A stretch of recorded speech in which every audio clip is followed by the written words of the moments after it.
أعوذ بالله من الشيطان الرجيم. بسم الله الرحمن الرحيم. اللهم اغفر لنبينا محمد وجميع المؤمنين. وبعد، في موضوع الحلقة لماذا حياة البرزخ وليس حياة القبر؟ فكما نلاحظ فالله سبحانه وتعالى في كتابه لم يذكر أن هناك حياة في القبر، أي عذاب القبر، نعيم القبر، وما هو معلوم في الروايات، بل المذكور هو البرزخ.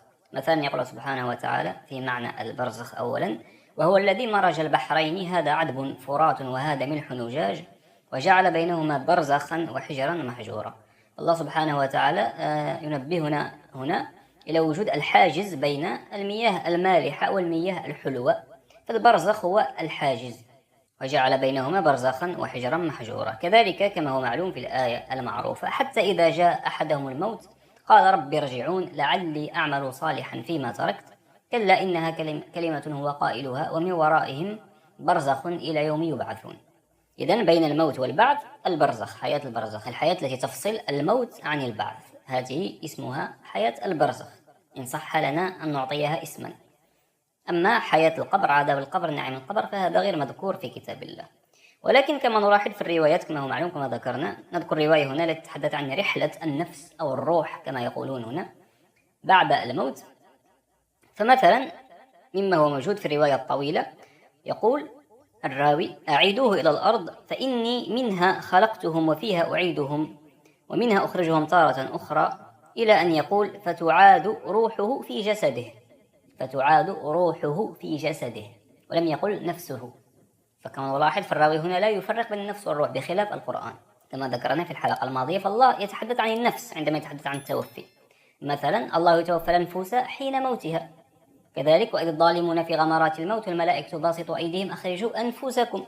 كذلك استدل هنا بقول الله، وهذه آية مأخوذة من سورة طه كما نلاحظ: منها خلقناكم وفيها نعيدكم ومنها نخرجكم تارة أخرى، والمقصود هو الجسد. فالله سبحانه وتعالى بدأ خلق الإنسان من طين، كما قال: الذي أحسن كل شيء خلقه وبدأ خلق الإنسان من طين. فالله ابتدأ خلقنا من طين، من تراب كما ذكر في آية أخرى، ويعيدنا إلى التراب، يعيد أجسادنا إلى التراب. أما الأنفس فمصيرها أو مآلها شيء آخر، وما يدل عليه آيات الكتاب. فمثلا يقول سبحانه وتعالى: الله يتوفى الأنفس حين موتها. والتوفي هو أخذ الشيء كاملا كما هو معلوم: توفى الله النفس أخذها كاملة غير منقوصة. وأوفى معناها أتم وأكمل.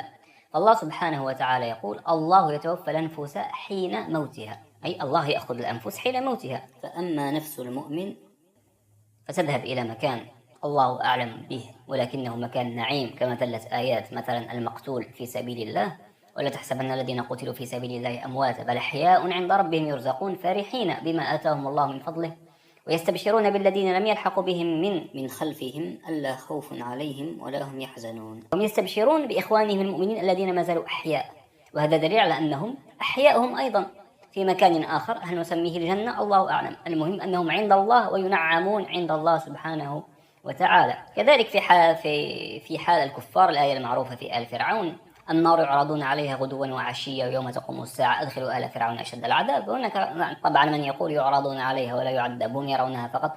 المهم هذا عذاب في كل الأحوال. ما معنى أن يقول الله النار يعرضون عليها غدوا وعشيا؟ إذن أنت حي وتعرض عليك النار، أنت في عذاب.